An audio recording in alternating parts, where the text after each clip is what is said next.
Hello and welcome to the GBC Productions channel. This is episode 109.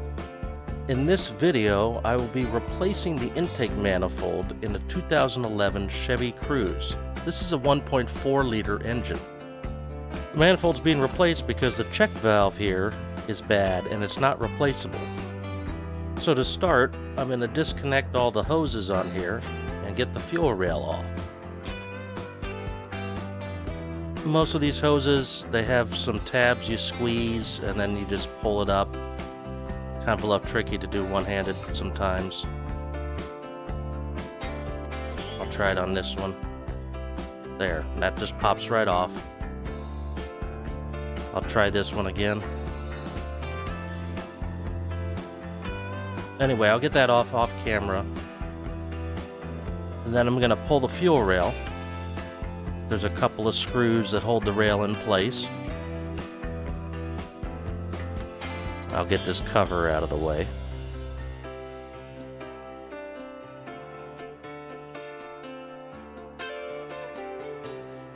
I'll get all these hoses out of the way and I'll be right back.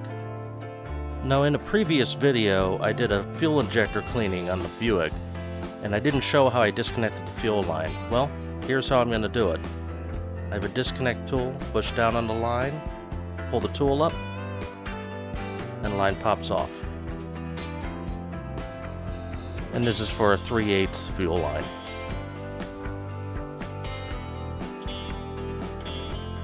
I got the fuel rail out. One thing to note, there is a ground wire going to the fuel rail, and there's a 10mm nut that holds that on.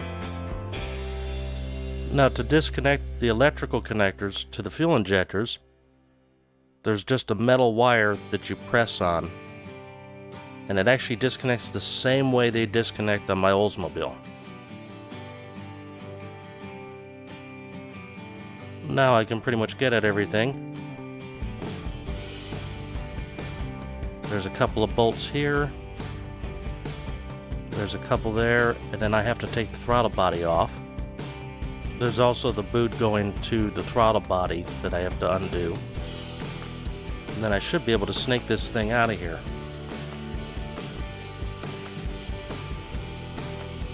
I got the bolts loose. You can see it's wobbling around. They're all external Torx E10.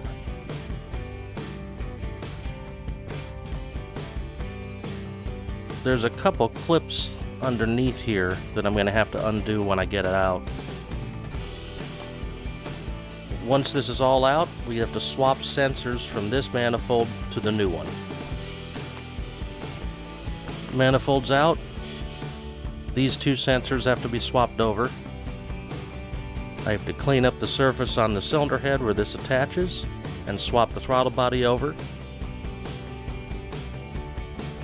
Now, I could have left the fuel rail on and just worked around it, but the rail has to come off anyway to go to the new manifold, and there was only a couple screws.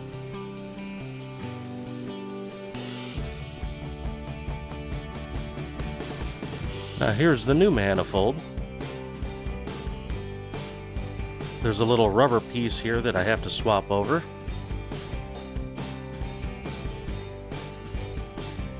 It does come with a new ground wire, so I don't have to swap that over.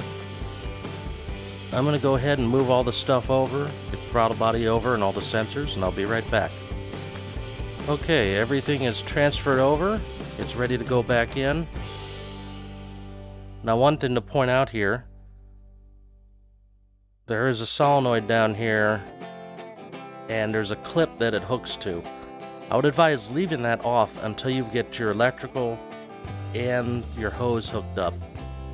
That'll give it a little more room to work on it. All I have left to do before putting this in is clean up the back of the cylinder head right here, and then this will go right in. The manifold's in. It's torqued down to 15 foot-pounds. I just have to reconnect the hoses, put the fuel rail in, and then it'll be time to start it up. I'll be back at that point. Alright, everything's back together. The engine's running. Nothing's leaking. No check engine light. I've already taken it for a drive. It's running great. Don't forget to subscribe for more, mash that like button, and comment below. Until next time, this is Uncle D from GBC Productions, signing off.